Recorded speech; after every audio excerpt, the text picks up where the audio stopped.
श्रीरुद्राष्टकम्। नमामि समीशाननिर्वाणरूपं विभुं व्यापकं ब्रह्मवेदस्वरूपं निजं निर्गुणं निर्विकल्पं निरीहं चिदाकाशमाकाशवासं भजेऽहम्। निराकारमोङ्कारमूलं तुरीयं गिराज्ञानगोतीतमीशं गिरीशं करालं महाकालकालं कृपालं गुणागारसंसारपारं नतोऽहम्। तुषाराद्रिसङ्काशगौरं गभीरं मनोभूतकोटिप्रभाश्रीशरीरं स्फुरन्मौलिकल्लोलिनी चारुगङ्गा लसद्भालबालेन्दुकण्ठे भुजङ्गा चलत्कुण्डलं भ्रूसुनेत्रं विशालं प्रसन्नाननं नीलकण्ठं दयालं मृगाधीशचर्माम्बरं मुण्डमालं प्रियं शङ्करं सर्वनाथं भजामि। प्रचण्डं प्रकृष्टं प्रगल्भं परेशम् अखण्डम् अजं भानुकोटिप्रकाशं त्रयः शूलनिर्मूलनं शूलपाणिं भजेऽहं भवानीपतिं भावगम्यम्। कलातीतकल्याणकल्पान्तकारी सदा सज्जनानन्ददाता पुरारी चिदानन्दसन्दोहमोहापहारी प्रसीद प्रसीद प्रभो मन्मथारी। न यावद् उमानाथ पादारविन्दं भजन्तीह लोके परे वा नराणां न तावत् सुखं शान्तिसन्तापनाशं प्रसीद प्रभो सर्वभूतादिवासम्। न जानामि योगं जपं नैव पूजां न तोऽहं सदा सर्वदा सम्भुतुभ्यं। जराजन्म दुःखौघतातप्यमानं प्रभो पाहि आपन्नमामीश शम्भो। रुद्राष्टकमिदं प्रोक्तं विप्रेण हरतोषये ये पठन्ति नरा भक्त्या तेषां शम्भुः प्रसीदति। नमामि समीशाननिर्वाणरूपं विभुं व्यापकं ब्रह्मवेदस्वरूपं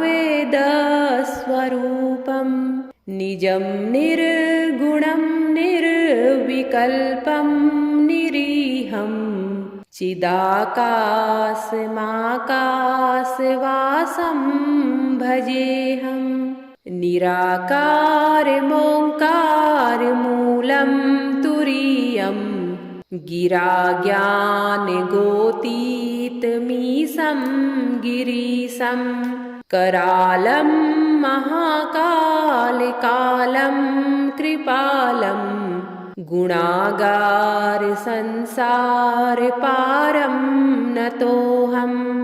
तुषाराद्रिसङ्काशगौरं गभीरं मनोभूतकोटिप्रभाश्रीशरीरं स्फुरन्मौलिक चारुगङ्गा लसद्भालबालेन्दुकण्ठे भुजङ्गा चलत्कुण्डलं भ्रूसुनेत्रं विशालं प्रसन्नाननं नीलकण्ठं दयालं मृगाधीशचर्माम्बरं मुण्डमालं प्रियं शङ्करं सर्वनाथं भजामि प्रचण्डं प्रकृष्टं प्रगल्भं परेशम् अखण्डम्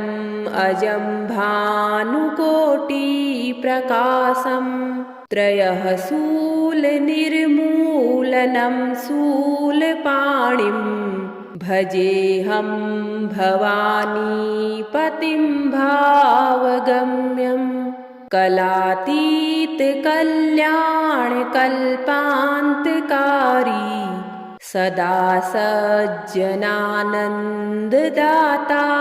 पुरारी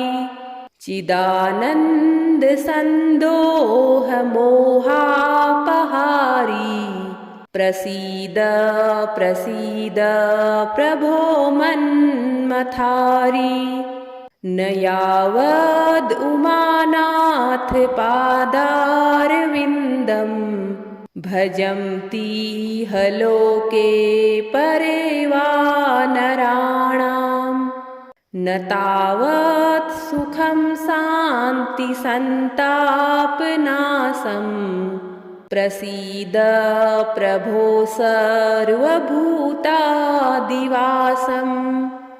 न जानामि योगं जपं नैव पूजां न तोऽहं सदा सर्वदा सम्भुतुभ्यं जराजन्म दुःखोघतातप्यमानं प्रभो पाहि आपन्नमामीश शम्भो रुद्राष्टकमिदं प्रोक्तं विप्रेण हरतोषये ये पठन्ति नरा भक्त्या तेषां शम्भुः प्रसीदति नमामि समीशाननिर्वाणरूपं विभुं व्यापकं ब्रह्मवेदस्वरूपं निजं निर्गुणं निर्विकल्पं निरीहं चिदाकाशमाकाशवासं भजेऽहं निराकारमोङ्कारमूलं तुरीयं गिराज्ञानगोतीतमीशं गिरीशं करालं महाकालकालं कृपालं गुणागारसंसारपारं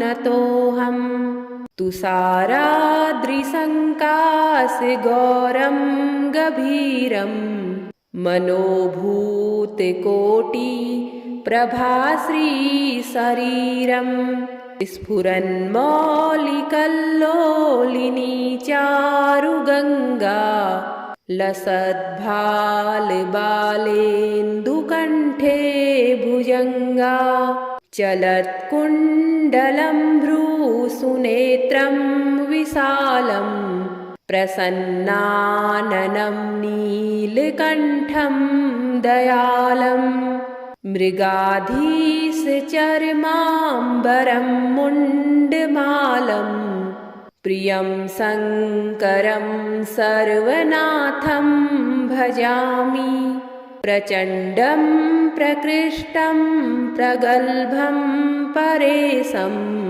अखण्डम् अजं भानुकोटिप्रकाशं त्रयः शूलनिर्मूलनं शूलपाणिं भजेऽहं भवानीपतिं भावगम्यं कलातीतकल्याणकल्पान्तकारी सदा सज्जनानन्ददाता पुरारी चिदानन्दसन्दोहमोहापहारी प्रसीद प्रसीद प्रभो मन्मथारी न यावद् उमानाथ पादारविन्दम् भजन्ति लोके परे वा नराणाम् न तावत् सुखं शान्ति सन्तापनाशम् प्रसीद प्रभो सर्वभूतादिवासम् न जानामि योगं जपं नैव पूजां न तोऽहं सदा सर्वदा सम्भुतुभ्यं जराजन्म दुःखोऽघतातप्यमानं प्रभो पाहि आपन्नमामीश शम्भो रुद्राष्टकमिदं प्रोक्तं विप्रेण हरतोषये ये पठन्ति नरा भक्त्या तेषां शम्भुः प्रसीदति नमामि समीशान निर्वाणरूपं विभुं व्यापकं ब्रह्मवेदस्वरूपं निजं निर्गुणं निर्विकल्पं निरीहं चिदाकाशमाकाशवासं भजेऽहं निराकारमोङ्कारमूलं तुरीयं गिराज्ञानगोतीतमीशं गिरीशं करालं महाकालकालं कृपालं गुणागारसंसारपारं नतोऽहं तुषाराद्रिसङ्काशगौरं गभीरं मनोभूतकोटिप्रभाश्रीशरीरं स्फुरन्मौलिकल्लोलिनी चारुगङ्गा लसद्भालबालेन्दुकण्ठे भुजङ्गा चलत्कुण्डलं भ्रूसुनेत्रं विशालं प्रसन्नाननं नीलकण्ठं दयालं मृगाधीशचर्माम्बरं मुण्डमालं प्रियं शङ्करं सर्वनाथं भजामि प्रचण्डं प्रकृष्टं प्रगल्भं परेशम् अखण्डम् अजं भानुकोटिप्रकाशं त्रयः शूलनिर्मूलनं शूलपाणिं भजेऽहं भवानीपतिं भावगम्यं कलातीतकल्याणकल्पान्तकारी सदा सज्जनानन्ददाता पुरारी चिदानन्दसन्दोहमोहापहारी प्रसीद प्रसीद प्रभो मन्मथारी न यावद् उमानाथ पादारविन्दम् भजन्ति लोके परे वा नराणाम् न तावत् सुखं शान्ति सन्तापनाशम् प्रसीद प्रभो सर्वभूतादिवासम् न जानामि योगं जपं नैव पूजां न तोऽहं सदा सर्वदा सम्भुतुभ्यं जराजन्म दुःखोऽघतातप्यमानं प्रभो पाहि आपन्नमामीश शम्भो। रुद्राष्टकमिदं प्रोक्तं विप्रेण हरतोषये। ये पठन्ति नरा भक्त्या तेषां शम्भुः प्रसीदति। नमामि समीशान निर्वाणरूपं विभुं व्यापकं ब्रह्मवेदस्वरूपं। निजं निर्गुणं निर्विकल्पं निरीहं चिदाकाशमाकाशवासं भजेऽहम्। निराकारमोङ्कारमूलं तुरीयं गिराज्ञानगोतीतमीशं गिरीशं। करालं महाकालकालं कृपालं गुणागारसंसारपारं नतोऽहम्। तुषाराद्रिसङ्काशगौरं गभीरं मनोभूतकोटिप्रभाश्रीशरीरं। स्फुरन्मौलिकल्लोलिनी चारुगङ्गा लसद्भालबालेन्दुकण्ठे भुजङ्गा। चलत्कुण्डलं भ्रूसुनेत्रं विशालं प्रसन्नाननं नीलकण्ठं दयालं। मृगाधीशचर्माम्बरं मुण्डमालं प्रियं शङ्करं सर्वनाथं भजामि। प्रचण्डं प्रकृष्टं प्रगल्भं परेशम् अखण्डम् अजं भानुकोटिप्रकाशं। त्रयः शूलनिर्मूलनं शूलपाणिं भजेऽहं भवानीपतिं भावगम्यम्।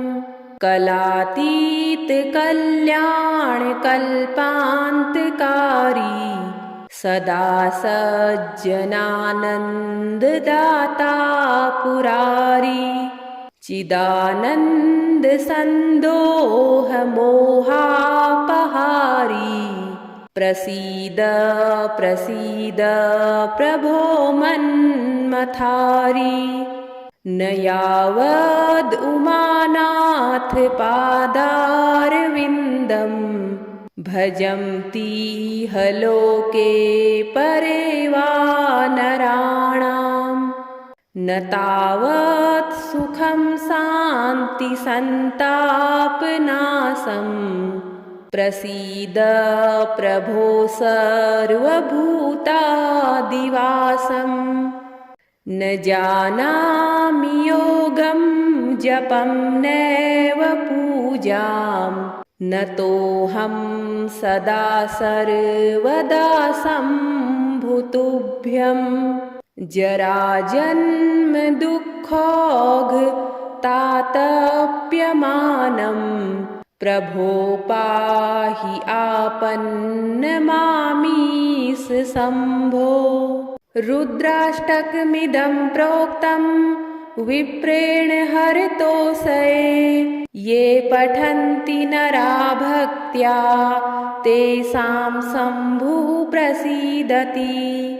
नमामि समीशान निर्वाणरूपं विभुं व्यापकं ब्रह्मवेदस्वरूपं। निजं निर्गुणं निर्विकल्पं निरीहं चिदाकाशमाकाशवासं भजेऽहम्। निराकारमोङ्कारमूलं तुरीयं गिराज्ञानगोतीतमीशं गिरीशं। करालं महाकालकालं कृपालं गुणागार संसार पारं नतोऽहम् तुषाराद्रिसङ्काश गौरं गभीरं मनोभूतकोटि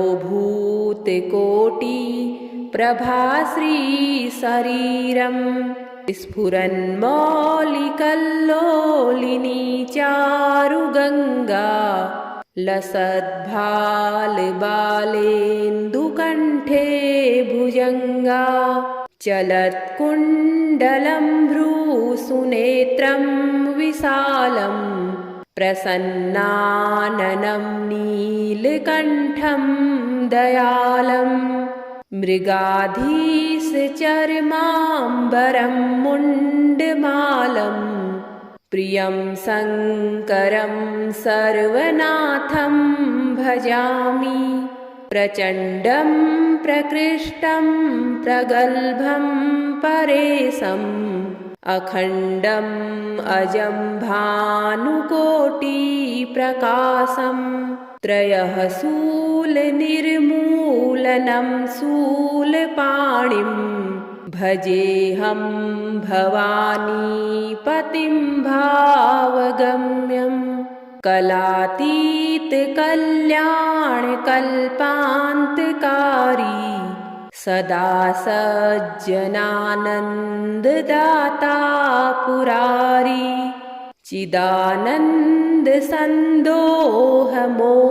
चिदानन्दसन्दोहमोहापहारी प्रसीद प्रसीद प्रभो मन्मथारी न यावद् उमानाथ पादारविन्दं भजन्तीह लोके परे वा नराणां न तावत् सुखं शान्ति सन्तापनाशम् प्रसीद प्रभो सर्वभूतादिवासम् न जानामि योगं जपं नैव पूजां न तोऽहं सदा सर्वदा सम्भुतुभ्यं जराजन्म दुःखौघतातप्यमानं प्रभो पाहि आपन्नमामीश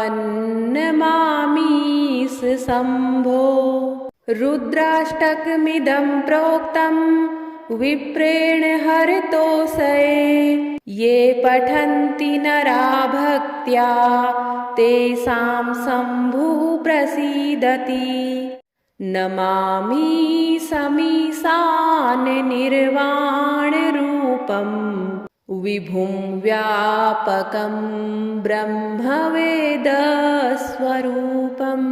निजं निर्गुणं निर्विकल्पं निरीहं चिदाकाशमाकाशवासं भजेऽहं निराकारमोङ्कारमूलं तुरीयं गिराज्ञानगोतीतमीशं गिरीशं करालं महाकालकालं कृपालं गुणागार संसार पारं नतोऽहं तुषाराद्रिसङ्काश गौरं गभीरं मनोभूतकोटि प्रभाश्री शरीरं स्फुरन्मौलिकल्लोलिनी चारुगङ्गा लसद्भालबालेन्दुकण्ठे भुजङ्गा चलत्कुण्डलं भ्रूसुनेत्रं विशालं प्रसन्नाननं नीलकण्ठं दयालं मृगाधीशचर्माम्बरं मुण्डमालं प्रियं शङ्करं सर्वनाथं भजामि प्रचण्डं प्रकृष्टं प्रगल्भं परेशम् अखण्डम् अजं भानुकोटिप्रकाशं त्रयः शूलनिर्मूलनं शूलपाणिं भजेऽहं भवानीपतिं भावगम्यं कलातीतकल्याणकल्पान्तकारी सदा सज्जनानन्ददाता पुरारी चिदानन्दसन्दोहमोहापहारी प्रसीद प्रसीद प्रभो मन्मथारी न यावद् उमानाथ पादारविन्दं भजन्तीह लोके परे वा नराणां न तावत् सुखं शान्ति सन्तापनाशं प्रसीद प्रभो सर्वभूतादिवासं न जानामि योगं जपं नैव पूजां न तोऽहं सदा सर्वदा सम्भुतुभ्यं जराजन्म दुःखोघतातप्यमानं प्रभो पाहि आपन्नमामीश शम्भो रुद्राष्टकमिदं प्रोक्तं विप्रेण हरतोषये ये पठन्ति नरा भक्त्या तेषां शम्भुः प्रसीदति नमामि समीशाननिर्वाणरूपं विभुं व्यापकं ब्रह्मवेदस्वरूपं निजं निर्गुणं निर्विकल्पं निरीहं चिदाकाशमाकाशवासं भजेऽहं निराकारमोङ्कारमूलं तुरीयं गिराज्ञानगोतीतमीशं गिरीशं करालं महाकालकालं कृपालं गुणागारसंसारपारं नतोऽहं तुषाराद्रिसङ्काशगौरं गभीरं मनोभूतकोटिप्रभाश्रीशरीरं स्फुरन्मौलिकल्लोलिनी चारुगङ्गा लसद्भालबालेन्दुकण्ठे भुजङ्गा चलत्कुण्डलं भ्रूसुनेत्रं विशालं प्रसन्नाननं नीलकण्ठं दयालं मृगाधीशचर्माम्बरं मुण्डमालं प्रियं शङ्करं सर्वनाथं भजामि प्रचण्डं प्रकृष्टं प्रगल्भं परेशम् अखण्डम् अजं भानुकोटिप्रकाशं त्रयः शूलनिर्मूलनं शूलपाणिं भजेऽहं भवानीपतिं भावगम्यं कलातीतकल्याणकल्पान्तकारी सदा सज्जनानन्ददाता पुरारी चिदानन्दसन्दोहमोहापहारी प्रसीद प्रसीद प्रभो मन्मथारी न यावद् उमानाथ पादारविन्दं भजन्तीह लोके परे वा नराणां न तावत् सुखं शान्ति सन्तापनाशं प्रसीद प्रभो सर्वभूतादिवासं न जानामि योगं जपं नैव पूजां नतोऽहं सदा सर्वदा सम्भुतुभ्यं जराजन्म दुःखोऽघतातप्यमानं प्रभो पाहि आपन्नमामीश शम्भो। रुद्राष्टकमिदं प्रोक्तं विप्रेण हरतोषये ये पठन्ति नरा भक्त्या तेषां शम्भुः प्रसीदति।